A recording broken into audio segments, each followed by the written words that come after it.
सबका स्वागत है। मैं Vivek Bindra, motivational speaker, leadership consultant और बिजनेस कोच। मैं आपको बधाई देता हूं, आप हर वीडियो को वापस आकर के देखते हैं। आपकी कमिटमेंट के लिए आपको धन्यवाद। मैं भी कमिटेड हूं आपको बेस्ट यूनिवर्सिटीज का कंटेंट ला करके साधारण भाषा में हिंदी के अंदर अपने देश में देना चाहता हूं। जो लोग Harvard, Wharton, Stanford, London School of Business, INSEAD, ये दुनिया की टॉप 5 बेस्ट यूनिवर्सिटीज में नहीं जा सके, चिंता करने की कोई जरूरत नहीं। यूट्यूब चैनल पे आते रहिए, फ्री में आपको मैं दुनिया का बेस्ट ग्लोबल कंटेंट यही हिंदी भाषा में देता रहूंगा। आज का मेरा टॉपिक है 7 low cost tips to create loyal customer. क्या है टॉपिक? 7 लो कॉस्ट टिप्स, वो 7 तरीके बताऊंगा जिनसे खर्चा लगेगा नहीं और कस्टमर आपको छोड़ के कभी जाएगा नहीं। ऐसे आइडियाज जो आप अपने कस्टमर को रिटेन कर पाएंगे, नए कस्टमर को क्रिएट कर पाएंगे, जिंदगी भर के लिए जोड़ पाएंगे। आज का मेरा पहला पॉइंट है, customer's name is the sweetest dessert to him. हाँ, क्या मतलब है? कस्टमर को ना अपना नाम सुनना अच्छा लगता है। कस्टमर को क्या, दुनिया के हर आदमी को उसको अपना नाम सुनना दूसरे के मुंह से हमेशा अच्छा लगता है। अगर आप कस्टमर को पर्सनलाइज्ड सर्विस दे दो, मेन पॉइंट क्या है? Personalised service. हर आदमी को दुनिया में स्पेशलाइज्ड, पर्सनलाइज्ड, कस्टमाइज्ड सर्विस पसंद है। इनफैक्ट एक सर्वे किया गया था, उस सर्वे में क्या देखा, रेस्टोरेंट के अंदर जब जो भी गेस्ट आए थे उन्होंने जब खाना खा लिया और वो रेस्टोरेंट में जब खाना खा लेते हैं, खाना खाने के बाद वेटर उनके पास फाइनली जाता है क्लियरिंग के लिए और उनको बिल दे के आता है। जब वो खाली बिल लेके गया और दूसरे इंस्टेंस के अंदर साथ में कुछ बढ़िया सी हाई क्वालिटी मिंट्स भी साथ में ले गया। 100 केसेस को एनालाइज करके देखा, जिसने मिंट साथ में दिया था ना, वहाँ बिल देते वक्त पेमेंट कलेक्ट करने के लिए उसको 14% टिप ज़्यादा मिली। और एक तीसरा केस भी आया। तीसरे केस में क्या है, उसने क्या देखा, उनके साथ छोटे बच्चे थे जिनको मिंट पसंद नहीं थी, तो उन्होंने मिंट नहीं खाई, बड़ों ने तो मिंट खाई। तभी वो भाग के गया वापस और बच्चों के लिए छोटे से चॉकलेट कैंडीज लेकर के आया जो बच्चों को बहुत पसंद थी। उन्होंने बड़ी एक्साइटमेंट में आके उठा ली और जैसे ही बच्चे एक्साइटेड हुए, बच्चे मुस्कुराए, उनकी मुस्कुराहट देख के उनके माँ बाप भी मुस्कुरा दिए और क्या हुआ, उसको 27% टिप ज़्यादा मिली। ये थोड़ी सी पर्सनलाइज सर्विस, कुछ एक्स्ट्रा बड़ी कॉस्ट नहीं, लेकिन होटल की एक ब्रांड इक्विटी, ब्रांड वैल्यू बढ़ती है और वो जिसने सर्विस दिया नेचुरली उसकी इनकम और उसकी ग्रोथ भी बढ़ती है। चाहे आप छोटे से दुकानदारी क्यों ना हो, अपने ग्राहकों को उनके नाम से पुकारिए, उनको सुनने में अच्छा लगता है। व्यक्ति को अपना नाम सुनना मीठे शहद की तरह महसूस होता है। सामने से गुप्ता जी आ रहे हैं और वो जैसे ही ब्रेड लेने आए, कोई बड़ी बात नहीं है, लेकिन आपने दूर से गुप्ता जी को आते आते बोल दिया, गुप्ता जी आइए आइए, कैसे हैं आप? गुप्ता जी क्या महसूस करते हैं, यार ये तो बड़ा मेरे को है फील करा दिया इसने। अच्छा लगता है गुप्ता जी को सुन करके। अच्छा, वहां से बंसल जी आ रहे हैं, आपने क्या बोला, बंसल जी आइए आइए, कैसे हैं आज आप, बड़े स्मार्ट लग रहे हैं। Bansal ji start feeling excited. अब क्या है, वो किसी और दुकान पे जाएंगे नहीं, कस्टमर लॉयल हो जाएगा, लोगों को अपना नाम सुनना अच्छा लगता है। इस छोटे से टिप को अप्लाई करिए, बड़े रिजल्ट्स मिलेंगे। आज का मेरा दूसरा पॉइंट है, को creation of innovation with your customer.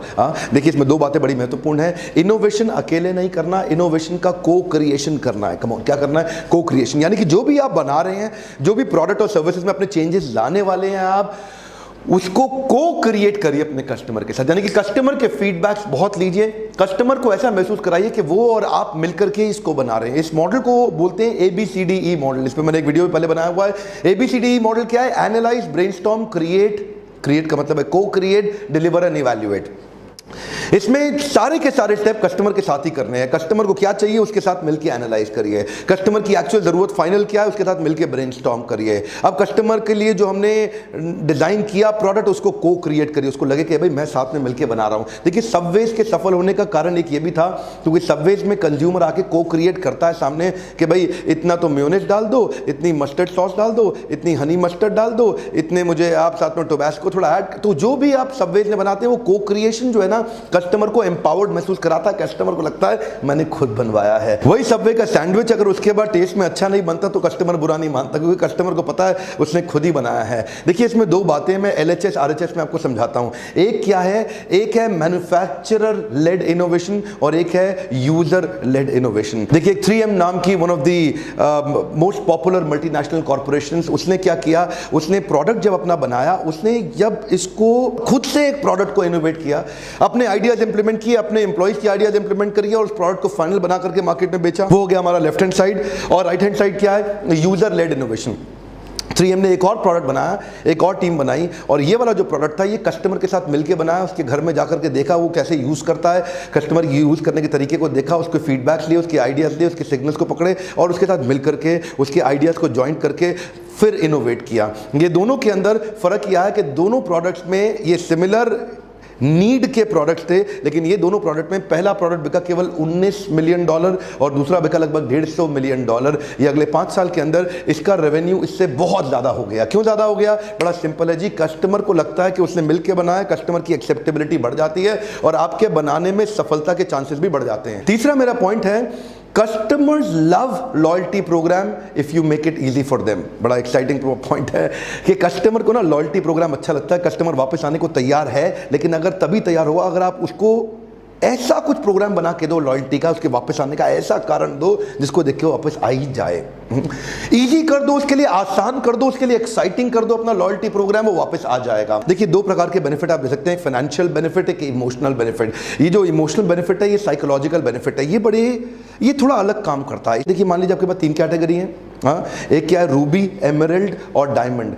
वो डायमंड पे अपग्रेड होने को तैयार हो जाएगा अगर उसको ये महसूस हो जाए कि रूबी और एमराल्ड वाले अब मुझसे नीचे हो गए हैं, मैं उनके ऊपर आ गया हूं। ये वाली जो भावना है ना, वो कार्ड अपना अपग्रेड करेगा, वो ज्यादा पे करने को तैयार हो जाएगा, वो अपसेल आपका एक्सेप्ट कर लेगा अगर आप उसको महसूस करा देते हो कि आप यू आर द किंग। तो लॉयल्टी प्रोग्राम चलेगा अगर वो आपका इजी और एक्साइटिंग हो जाए। मेरा चौथा पॉइंट है, frugal wow and a delightful surprise.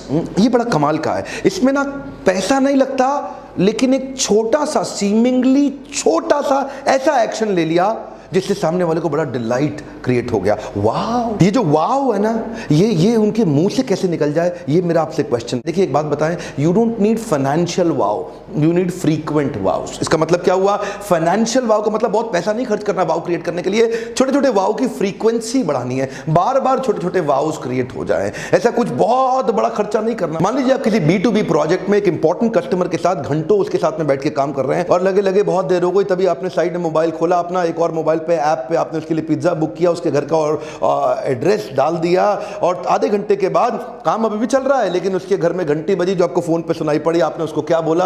अरे खोल दे दरवाजा खोल दे, तेरे लिए पिज्जा आया, तुझे भूख लगी थी, मैंने ऑर्डर कर दिया। तो क्या होगा?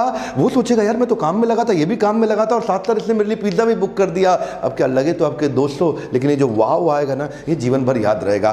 पांचवा मेरा पॉइंट है, don't see your product as a product, see it as a project. इसका मतलब क्या हुआ? प्रोडक्ट को प्रोडक्ट की तरह मत बेचो, इसको पूरे प्रोजेक्ट मैनेजमेंट की तरह बेचो।